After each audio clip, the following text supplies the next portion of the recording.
जय सिया राम, आप देख रहे हैं गहोई समाज न्यूज़। जैसा कि हम जानते हैं कि 25 जनवरी को क्षेत्रीय सभाओं के लिए वोटिंग होने वाली है। इसी सिलसिले में हमारे साथ मौजूद हैं एडवोकेट विनोद खांगड़ जी, जो चंबल सभा क्षेत्र है हमारी, उससे अध्यक्ष पद के उम्मीदवार के रूप में खड़े हुए हैं। सर, बहुत बहुत स्वागत है आपका। धन्यवाद। मैं विनोद खांगड़ एडवोकेट हूँ, टैक्सेशन से डील करता हूँ और डबरा जिला ग्वालियर मध्य प्रदेश में निवास करता हूँ।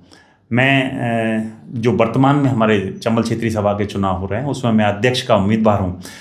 2011 से 2014 के बीच में मैं श्री रमेश बाबू जी गंधी के साथ मंत्री के पद पर मैंने कार्य किया। उस समय चूँकि चुनाव होने वाले थे तो हमने एक बहुत शानदार रैली का आयोजन किया था जो पूरे चंबल क्षेत्र में चली थी और उससे हमारे युवाओं में और राजनीतिक रूप से हम सक्रिय हुए थे और हमने उसके लिए काफ़ी प्रयास भी किया था। और हमने हर क्षेत्र में जाकर उस समय हर पंचायत में जाकर लोगों से वार्तालाप किया, उनकी समस्याएं सुनी।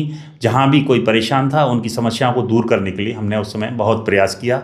उसके बाद मैं श्री केशव जी नीखरा के साथ उपाध्यक्ष के पद पर कार्य किया। उस समय भी हमने एक रैली का आयोजन किया था और उस रैली के माध्यम से भी उस वर्ष भी हमने पंचायतों में जा जाकर युवाओं के विकास करने के लिए उनके यूथ डेवलपमेंट के प्रोग्राम के बारे में अलग अलग जाके हमने ट्रेनिंग प्रोग्राम भी आयोजित किए थे जो उस समय काफ़ी प्रचलित रहे और फेमस हुए। उससे हमारी काफ़ी सराहना भी हुई थी। और मेरा भविष्य में भी मैं चाहता हूँ कि मैं सबसे पहले इस बार जो अगर मेरे को अध्यक्ष पद के लिए चुना गया तो मैं वृद्धाश्रम का गठन जो स्थापना जरूर करूंगा।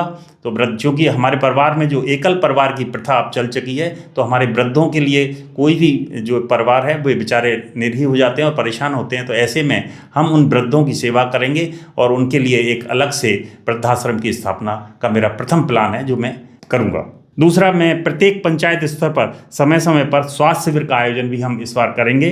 तीसरा, महासभा के सदस्यों की वृद्धि के लिए सदस्यता अभियान चलाया जाएगा जिसमें अधिक से अधिक लोगों की को सदस्य महासभा की सदस्यता से जोड़ा जाएगा। शिक्षा और स्वास्थ्य एवं रोजगार के लिए शासकीय योजनाओं का लाभ हम समाज के लोगों को दिलाने का भरसक प्रयास करेंगे और उन्हें रोजगार उपलब्ध भी करवाएंगे। इसके अलावा चंबल क्षेत्रीय सभा की स्मारिका का प्रकाशन भी किया जाएगा जिसमें हमारे पूरे चंबल क्षेत्र के समाज के प्रत्येक व्यक्ति का नाम और उसमें उसका पूरा बायोडाटा, उसके परिवार की स्थिति उसमें प्रदर्शित होगी। इसके अलावा निःशुल्क विधि सलाहकार संघ का समिति का भी गठन किया जाएगा जो किसी भी कारण से यदि उनको कानूनी सलाह की ज़रूरत होगी तो हम एक निःशुल्क एक विधि सलाहकार का जो समिति का गठन करेंगे वो उन्हें निःशुल्क रूप से जो कानून की जानकारियाँ, बारीक जानकारियाँ उनको प्रदान करेगी। हमारे वर्तमान समाज में अभी संबंध विच्छेद बहुत तेज़ी से हो रहे हैं। उनके परिजनों को की परिवारों की पुनर्स्थापना के लिए हम सामाजिक समन्वय समिति का गठन भी हम करेंगे जो उन पर दोनों को जोड़ने का प्रयास करेगी और प्रयास करेगी। दोनों की समस्याएं हम सुनेंगे, बालक की और बालिका की। उनकी अगर कोई परेशानी हम दूर कर सकेंगे तो उसके लिए हम निश्चित रूप से बहुत कार्य करेंगे और उनकी समस्याओं को सुलझाएंगे और उनको मिलाने का हम कार्य करेंगे। इसके अलावा समाज की राजनीतिक पृष्ठभूमि को बढ़ावा देने के लिए जन जागरण अभियान हम चलाएंगे, रैलियाँ उसके लिए आयोजित करेंगे। विवाह योग्य बच्चे एवं बच्चियों के बायोडाटा का संकलन कर उसे एकीकृत भी करने का हम कार्य करेंगे। इसके अलावा अन्य जो सामान्य परिस्थितियां हमारे सामने आएंगी उनको हम निपटाने का कार्य करेंगे। और सर, इसी के साथ देखा जाता है कि जो क्षेत्रीय सभा का गठन होता है वो महासभा के साथ मिलके समाज के हित में कार्य करती है। तो इस चीज़ को आप किस तरीके से देखते हैं कि अगर आप आगे जाके आप जीतते हैं, आप अध्यक्ष पद पर आते हैं, तो उस महासभा के साथ जो तालमेल है वो किस तरीके से बिठा के आप चलेंगे? चूँकि हमारा अभी महासभा का गठन हो चुका है और हमारे राम गोपाल जी छिरोलिया डल्लू भैया भोपाल से जो चयनित हुए हैं, हम उनके साथ तारतम्य मिलाकर हम सारे कार्य करेंगे। और चूँकि हमारे वे समाज के प्रथम व्यक्ति हैं, उनका हम पूरा सम्मान करते हैं। उनके साथ मिलाकर हम क्षेत्रीय सभाओं को महासभा से जोड़ेंगे और जो कार्य हमारे लायक होंगे हम निश्चित रूप से उन कार्यों को महासभा की स्वीकृति से करने का प्रयास करेंगे। और सर, इस चुनाव में एक ये भी था कि 10 क्षेत्र है हमारे इस सभा में, जो क्षेत्रीय सभा के चुनाव रहे 10 क्षेत्र है वहाँ पे, उसमें से तकरीबन 7 क्षेत्रों में ऑलरेडी चुनाव हो गए हैं, निर्विरोध चुनाव हो गए हैं। 3 क्षेत्र बचते हैं जिसमें से चंबल भी एक क्षेत्र है। तो आपके अनुसार क्या आपको लगता है कि यहाँ भी निर्विरोध चुनाव हो सकते थे, उसकी आशंका थी और नहीं हुए, तो सर क्या कारण है आपके अनुसार?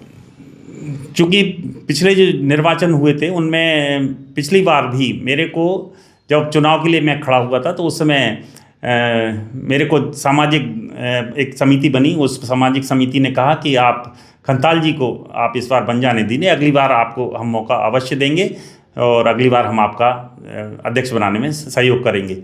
लेकिन चूँकि नए वर्तमान में अभी राजीव सेठ जी जब आए खड़े होने तो मैंने उनसे कहा कि आप नया अभी आप चूँकि नए नए हैं और आपको अभी हम कार्यकारी अध्यक्ष भी बना देंगे जैसा आप कहेंगे, या फिर आप वरिष्ठ उपाध्यक्ष बन जाएं और आप मेरे को मौका दें। चूँकि मैं पिछली बार भी बैठ चुका था तो, लेकिन उन्होंने कहा कि नहीं मैं तो चुनाव लड़ूंगा और मेरे को बैठना नहीं है, इस कारण से ये यहाँ संभव नहीं हो पाया। बाकी समाज के लोगों ने प्रयास तो काफ़ी किया था कि बैठ जाएं, लेकिन उनके मन में थी कि मैं तो लड़ूंगा चुनाव।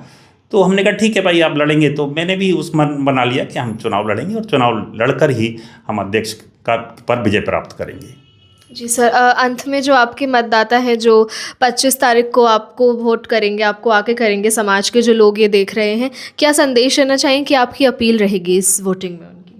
सबसे पहले तो मैं 18 जनवरी को हमारा गभोई दिवस है, उस पर हमारे ग्वालियर में एक बहुत बड़ा कार्यक्रम आयोजित हो रहा है। उसके लिए मैं सबसे पहले तो कहूँगा ग्वालियर वासियों से और चंबल क्षेत्र के पूरे वासियों के वे इस रैली में ज़रूर शामिल हों और समस्त एक अपनी जो भावना है, एकीकृत भावना, उस पर आएँ और हम सब गभोई एक हों, समाज के लिए हम एक मिलकर काम करें और समाज के विकास में हम उसका उपयोग करें।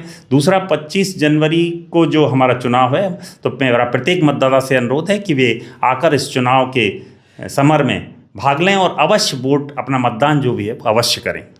जी सर, आपका बहुत बहुत धन्यवाद हमारे चैनल के माध्यम से जुड़ने के लिए और अपनी बात यहाँ रखने के लिए। धन्यवाद, थैंक यू वेरी मच आप सबका। ऐसी और तमाम जानकारी और खबरों के लिए जुड़े रहिए गवई समाज न्यूज़ के साथ। धन्यवाद।